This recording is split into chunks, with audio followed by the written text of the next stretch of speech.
നമസ്കാരം. ഇന്ത്യ-പാകിസ്ഥാൻ സംഘർഷത്തിന്റെ പശ്ചാത്തലത്തിൽ ഇന്നത്തെ ഇൻഡിഗോ എയർ ഇന്ത്യ വിമാന സർവീസുകൾ റദ്ദാക്കി. 6 വിമാനത്താവളങ്ങളിൽ നിന്നുള്ള സർവീസുകളാണ് ഇപ്പോൾ റദ്ദാക്കിയിരിക്കുന്നത്. അതിർത്തി മേഖലകളിൽ ഡ്രോൺ ആക്രമണ ശ്രമങ്ങൾ പാകിസ്ഥാൻ വീണ്ടും നടത്തിയിരുന്നു.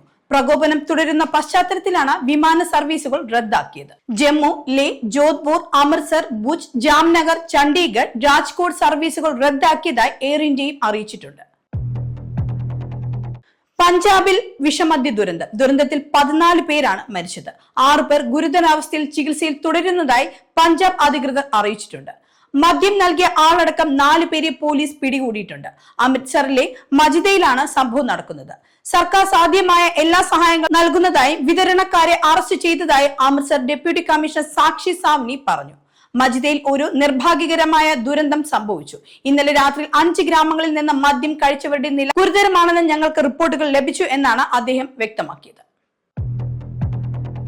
പത്മനാഭസ്വാമി ക്ഷേത്രത്തിലെ സ്വർണം കാണാതായ സംഭവത്തിൽ അന്വേഷണം ജീവനക്കാരിലേക്ക്. സ്ട്രോങ് റൂമിൽ നിന്ന് സൂക്ഷിച്ചിരുന്ന 13 പവൻ സ്വർണം മണലിൽ നിന്നാണ് കണ്ടെത്തിയത്.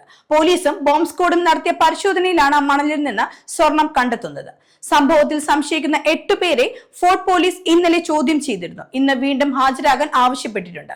സ്വർണം മണലിൽ കുഴിച്ചിടാനുള്ള കാരണമെന്തെന്ന് വ്യക്തമാക്കാൻ പോലീസ് തുടർ നടപടിയിലേക്ക് നീങ്ങും. സ്വർണം മണലിൽ കുഴിച്ചിടാനുള്ള കാരണം എന്തെന്ന് വ്യക്തമായാൽ പോലീസ് തുടർ നടപടികളിലേക്ക് കടക്കും. തലസ്ഥാനത്ത് നടക്കിയ നന്തൻകോട് കൂട്ടക്കൊലപാതക കേസിൽ പ്രതിക്കുള്ള ശിക്ഷയിൽ ഇന്ന് വാദം കേൾക്കും. 4 പേരെ കൂട്ടക്കൊല ചെയ്ത കേസ് അപൂർവതകളിൽ അപൂർവമാണെന്നാണ് പ്രോസിക്യൂഷന്റെ വാദം. സാത്താൻ പൂജയ്ക്കായി അമ്മയും അച്ഛനെയും സഹോദരിയും അടക്കം 4 പേരെയാണ് ഇയാൾ കൊലപ്പെടുത്തിയത്. കേസിൽ കേതൽ ജിൻസൺ രാജയാണ് പ്രതി. തിരുവനന്തപുരം 6ാം അഡീഷണൽ സെഷൻസ് കോടതി ജഡ്ജി കെ വിഷ്ണുവാണ് ശിക്ഷാവിധി പ്രസ്താവിക്കുക. നന്ദൻകോടുള്ള വീട്ടിൽ മാതാപിതാക്കളെയും സഹോദരിയും അടക്കം 4 പേരെയാണ് കേതൽ ജിൻസൺ രാജ കൊലപ്പെടുത്തിയത്. ഇടവമാസ പൂജകൾക്കായി ശബരിമല നട നാളെ തുറക്കും. 19 വരെ പൂജകൾ നടക്കും. നാളെ വൈകിട്ട് 4-ന് തന്ത്രിമാരായ കണ്ഠര് രാജീവര്, കണ്ഠര് ബ്രഹ്മദത്തൻ എന്നിവരുടെ സാന്നിധ്യത്തിൽ മേൽശാന്തി എസ് അരുൺകുമാർ നമ്പൂതിരി നട തുറക്കും.